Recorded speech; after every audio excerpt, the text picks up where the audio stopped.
Hey everybody, it's me, Bryson Booker, here with a brand new review just for you. And I hope I'm not getting a whole bunch of extra noise on my camera here. There's something wrong with my mixer. You know, more and more I realize that this Behringer Xenex 802 sucks because it's like it has levels that can't even, be picked up by certain things. Like the levels are so high. It's like you can't tame them for a certain console or for a certain camera, and that's the case with my camera here. But the main thing is not this Behringer Xenex. It's actually this other device that I've had in my collection for quite some time now, and I haven't really used it because of a particular problem that it has that I hate so much that I've literally just kept it in the box.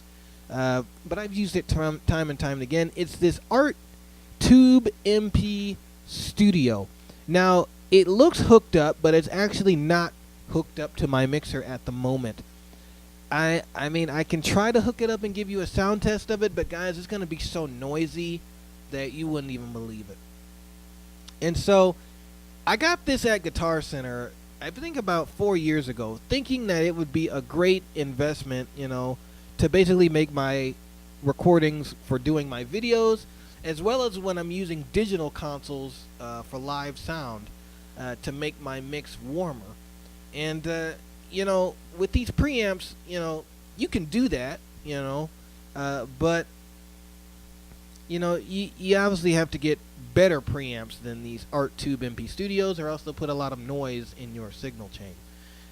So that's why I haven't been able to use it live. I'm willing to give it a try live, but if I get all that noise that I get just from recording these videos, I'm probably not going to use it at all. But that was my original intention for buying it, and I haven't really used it much. I've used it from time to time, occasionally to test it, but really it hasn't gotten a good use out of it in quite some time. But I'm finally doing this review on it. I actually have the original box that it came in because I was going to return it, but I never got to returning it, so I just literally kept it. And so here is the original box that it came in from Guitar Center. This was $40 at Guitar Center, guys. So again, not that much, and I really had my hopes up for it, but as soon as I got it home, plugged it in, it was making a whole bunch of noise, and I just kind of thrown it away. It's just and never really used it much after that. But it's basically a tube-driven preamp. Now, I know what you're thinking. Some of you are probably getting really excited right about now and saying, "Oh my God, there's a tube in it. That means warm sound, right?" Yes, it does, but it also means that they put a Chinese tube in it, which means that you'll also get cheap sound from it.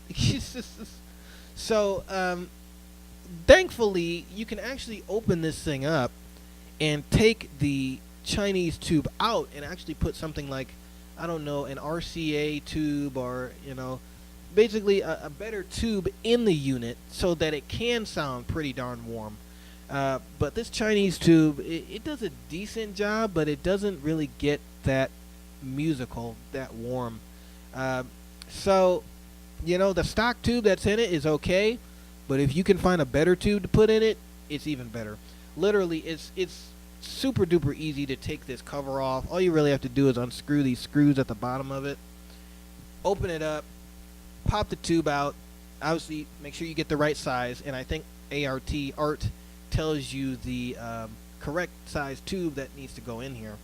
But take that old tube out, that Chinese tube, and put in a good old RCA or Jensen tube, or whatever kind of tube that you can find that's obviously better than the one that's in here, and it will give you a better sound. There have been people on YouTube here that have tried that, and there's a whole bunch of videos about how to do it. Really simple.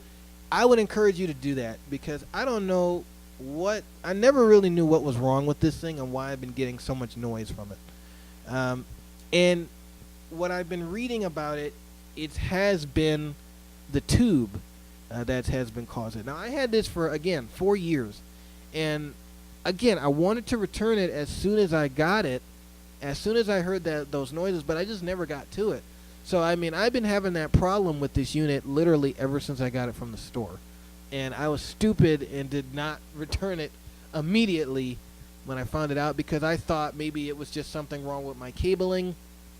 And again, it could be. When I tested this unit originally, I used a 1/4 inch. So I went XLR in. So you got both options on here. You have an XLR in and an XLR out, as well as a 1/4 inch in and a 1/4 inch out. You can use both inputs and outputs simultaneously, but why I don't recommend you mix balance with unbalanced plugs or cords is because you get noise, and that's what I was getting. I was using a 1/4 inch as well as a XLR to the unit, and it just really did not do well, and I was getting a whole bunch of noise. So then I just tried using 2 balanced XLR cables, and that worked better for a time, but you know, I'm still kind of getting noise from it. But I'm already starting to get into the review, so I'll just let you see the controls. So right now you got a big VU meter right in the middle. Once you turn the unit on, it takes a second for the tube to warm up. Then you have your input level knob. So this basically controls how much of the warmth that you want in your sound. So you can turn that up via the input level. The output level is basically the final process sound that goes out to your speakers or mixer or whatever you want to use. So again, I have that right now set at 12 o'clock. Again, it's not plugged in, so you're not hearing the tube MP right now. But I generally just set that at 12 o'clock. You also have a 20 dB gain boost, so it boosts the gain and also boosts the noise even more. You have phantom power for condenser microphones. You have a phase reverse switch, so if you're using this microphone, I guess, under the head of a drum, you can, and then you have also a top drum, you can phase reverse the signal, so the 2 mics aren't interfering with one another. And you also have an OPL out, in or out. So OPL is kind of like a limiter on this unit. So it kind of acts as a limiter. Again, you could use this unit as a microphone preamp. You can use it as a DI box. So you can have a bass guitar or a keyboardist obviously go into the unit with a 1/4 inch input and then come out of the unit to your mixing console through the XLR out. But again, if you do that, you're blending unbalanced and balanced plugs. And with this unit, again, it's just noisy. You know, I'm getting a lot of noise from it, and I really don't know why. And again, I read a lot of things out about this unit. It seems to be a pretty popular unit. You know, our ART has been in the business for almost 20 years, a bit more than 20 years now. And this product has been on the market for more than 20 years, I found out. You know, this product originally came out in the 90s. So, I mean, it's been a pretty popular product for them, and it's still in their roster today. But, you know, I keep having these issues with it, and it's not really cool. And I haven't really been using it that much. And there are a lot of other people that have been having the same problems with this unit. It's a common problem, and I don't know where it comes from. Maybe you guys can help me out. But I think it's the tube. You know, if you get the tube situation worked out or the noise situation worked out, it can be a pretty decent preamp. Honestly, you know, when I was first using it, it sounded pretty good. But ever since I've been having these problems, I haven't really touched it. And I just recently listened to it again. It could sound warmer. You know, you can tell that it's a stock tube that's in there. You know, it's not a genuine tube that'll give you a genuine sound. It's just a stock tube that'll kind of give you a stock sound. So if you want a true, warm, sweet sound, I would take out the tube and replace it with your favorite 1940s, 50s, 60s, 70s RCA tube or something of the like, instead of using this stock tube in there. But if you don't really care, you just want a warm analog sound, you know, this will give it to you for the most part. But again, I'm going to do a small demo for you so you can hear what I'm talking about. You know, this unit has a lot of noise with it. So I'm going to run the unit into my Behringer mixing board and let you hear it. Again, this is balanced going into balance, so we should be okay, hopefully. So I'll let you hear what I'm talking about. Okay, guys, so I hooked the ARC Tube MP,